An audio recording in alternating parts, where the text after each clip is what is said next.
He can love. కనుక ఆయనలో ప్రకటన సాధ్యం, లేకపోతే ప్రత్యక్షత సాధ్యం. He can reveal himself. ఆయనలో కరుణ సాధ్యం, ఆయనలో న్యాయము సాధ్యం. Because there is another person with whom you can exercise your justice. ఎవరూ లేకుండా నువ్వు ఒక్కని, ఉదాహరణకు ఒకరే దేవుడు ఉన్నాడు, మన దేవుడు ఒంటరివాడు అనుకోండి. ఏ సృష్టి లేదు, ఆకాశం లేదు, భూమి లేదు, నువ్వు లేవు, నేను లేను, ఎవరూ లేరు. ఆయన ఒంటరే ఉన్నాడు. ఎవరిని ప్రేమించాడు? కానీ బైబిల్ ఏం చెప్తుంది? ఆయన ప్రేమై ఉన్నాడు. మొదటి యోహాను అంటుందా లేదా? Does God's word say that God is love? How is he love? If he is alone, how can he be love? Whom can he love? If there was no, then ఒకవేళ అది నిజమైతే God ceased to exist as God. దేవుడు కాకుండా పోతాడు. ఎందుకు? God depends on his creation to love. God depends on his creation to exercise a concept called love. మన దేవునికి ఆ గత్యంతరం లేదు. మన దేవుడు స్వయంభూ అయి ఉన్నాడు. మన దేవుడు out of his pleasure, for his glory, he created universe.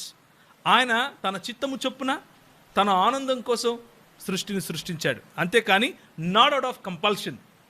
ఆయనకు అక్కర ఉంది కాబట్టి సృష్టించలేదు. మన దేవునికి పోలినవాడు ఎవరు లేరు. అందుకనే తెలుగు భాషలో చక్కటి అనువాదం అద్వితీయుడు.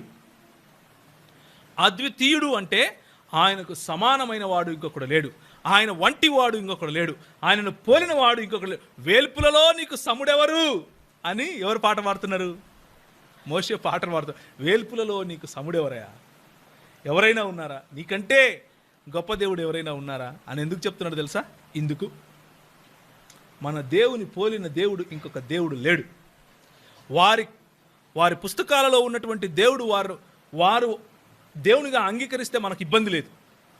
ఆ దేవుడు మీ బైబిల్లో ఉన్నటువంటి దేవుడు ఒకడే అంటేనే సమస్య. మన దేవుడు, బైబిల్లో ఉన్నటువంటి దేవుడు ఎటువంటి పరిస్థితిలో, ఖురానులో ఉన్న దేవుడు కానీ, మార్మనుల పుస్తకంలో ఉన్న దేవుడు కానీ, లేకపోతే యెహోవా సాక్షులు నమ్మే దేవుడు కానీ, లేకపోతే ఇంకే మతము చెప్పుకునే దేవుడు కానీ కాదు. ఈ దేవుడు నిజంగా ఎవరు దేవుడు అన్నది వేరే ప్రశ్న, దాని గురించి మళ్ళీ మాట్లాడదాం. కానీ బైబిల్లో ఉన్నటువంటి దేవుడు, ఆ దేవుడు ఒకడే అని చెప్తే మాత్రం ఒప్పుకునే ప్రసక్తే లేదు.